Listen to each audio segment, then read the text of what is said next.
Steve's idea was to try to make the most annoying song you can so when Saturday morning when kids turn the TV on and parents are trying to sleep, you have this pirate screaming in the other room for the kids to jump on the floor.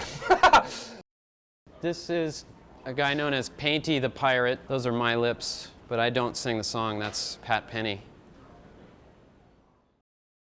Well, she's a scientist, and she's big on adventures, so I think she just went down there to take a look around and, you know, find out all about the world that she didn't know in the ocean. Kind of a biosphere experiment? Yeah, definitely. She's, you know, a rare woman. Squirrel. She's spunky. I think she rocks. She does everything. It's great to see, you know, a girl who's got it all going on. She's a squirrel to be reckoned with. She really is. I would have to say that the closest thing that I've smelled to it is when I was living in an apartment in San Francisco a few years ago, and we had some very strange neighbors, and occasionally you would just get hit with this smell, and nobody ever did find out who they were or what they were doing. Maybe it was the hash-slinging slasher. Ah! The great thing about having a snail for a pet, very low maintenance. They don't require much.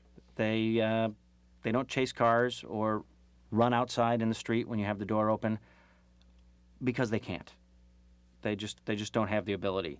You leave a bowl of food on the floor, and your snail is good for 2 or 3 years. That smell was bad enough to rot away the walls, you know, so it's pretty corrosive. Even that wouldn't stop the smell. Yeah, it was a pretty bad smell. You know, undersea things have an acute, faster, a lot of animals undersea have a very acute sense of smell, and so I imagine it was especially bad for those guys. If you ever come across a little festering pond with different algae and things breaking down and fermenting, that would be the base. And then you'd have these little pockets of hideous odors exploding that would just be, I think, probably organic in nature, but something to be avoided at all costs. You can describe accurately the stench. How disgusting. I mean, we'd have to talk later so I can describe it to you. It's that bad.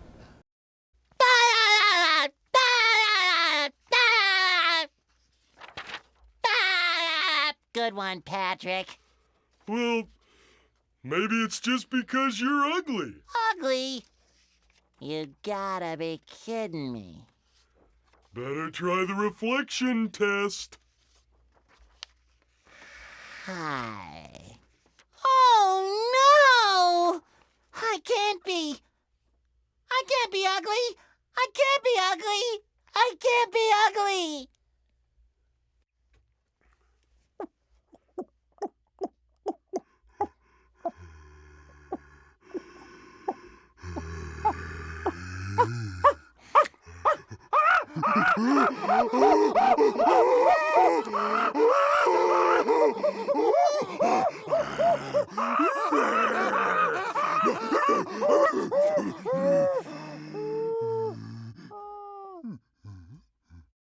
I think one of my favorite episodes is Ripped Pants, the one where SpongeBob rips his pants by mistake and gets a laugh out of it, and then overplays his hand by doing it one too many times, and people get bored with it, and he realizes that jokes have a lifespan.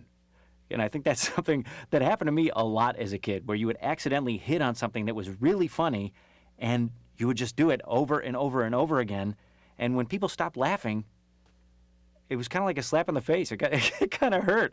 And then you had to go out and find something else stupid to get attention and laughs from your fellow classmates.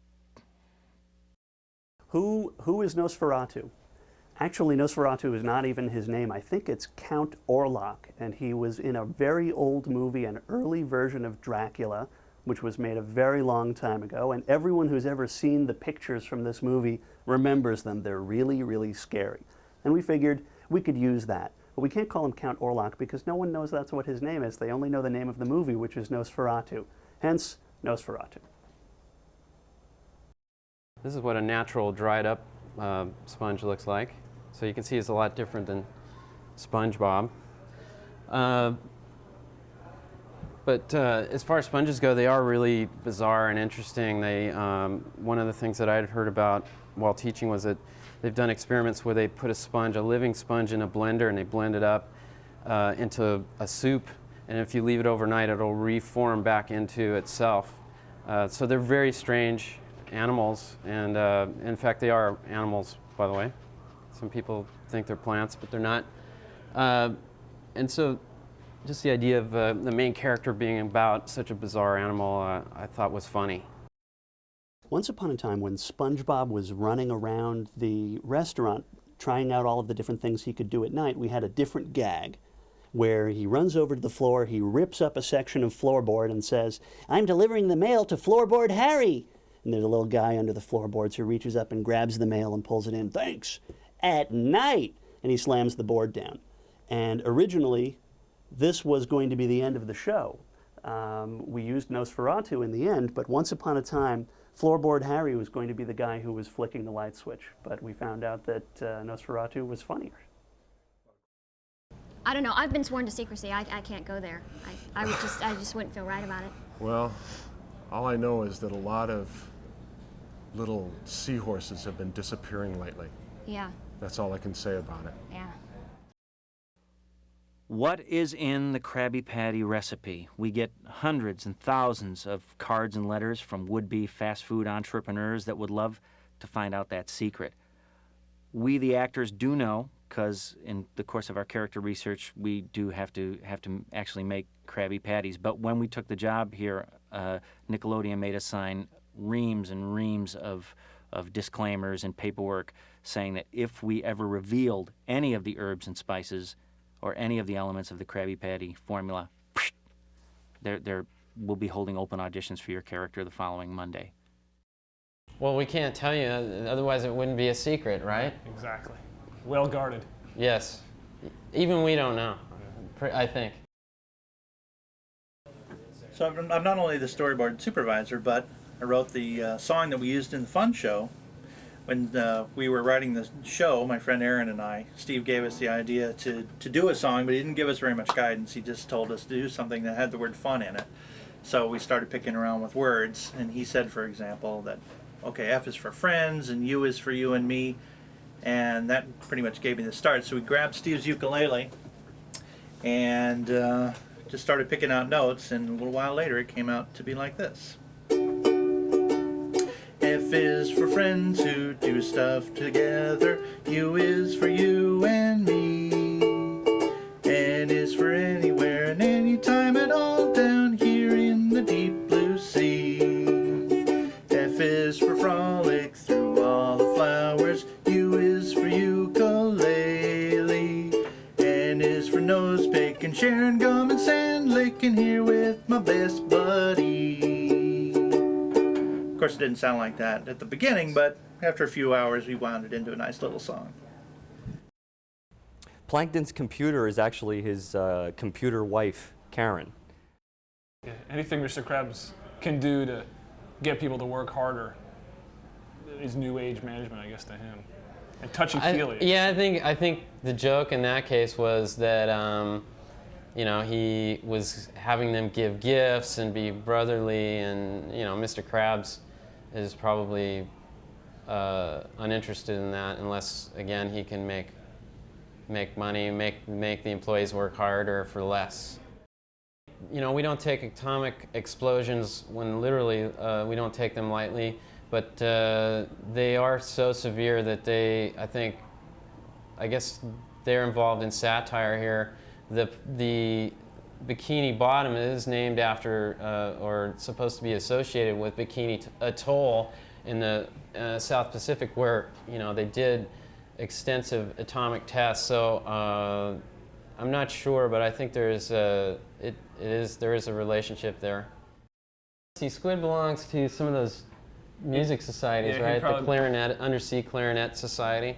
And interpretive dance. And yeah, he's Club. into interpretive dance and any kind of, you know, Health food. snobbery incorporated. He would be into it.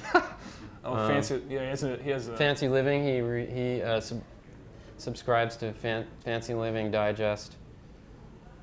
So anything that SpongeBob's not into, Squidward's probably into.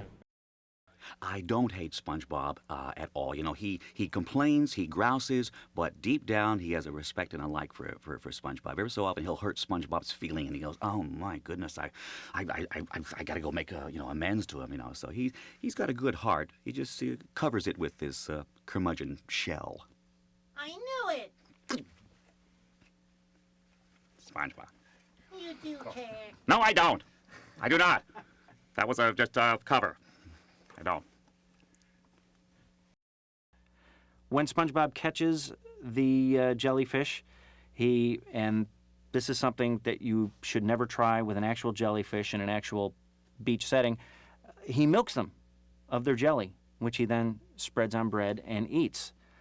This, of course, is all fact and based in truth and science.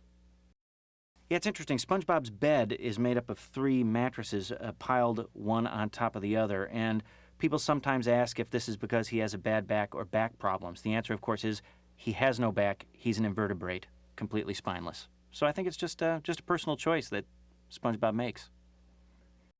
His laugh is kind of a signature thing. His nose always kind of just accordions a little bit, and he goes, I just cracked myself up.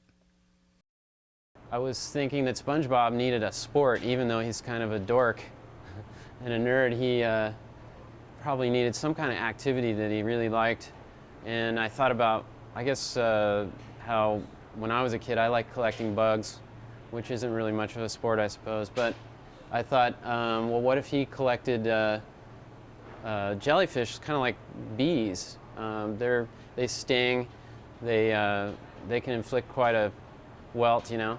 And they also, in the show, they produce jelly, so they're a lot like bees in that the bees produce honey. SpongeBob definitely thinks that Squidward is his friend. SpongeBob thinks that next to Patrick, Squidward is his best friend. SpongeBob is so positive and so up all the time that he has no idea, it would never even enter into his mind that anyone could dislike anyone else, let alone that Squidward could dislike him, SpongeBob. You know, SpongeBob is unconscious of the fact that he drives Squidward insane, because nothing drives SpongeBob insane.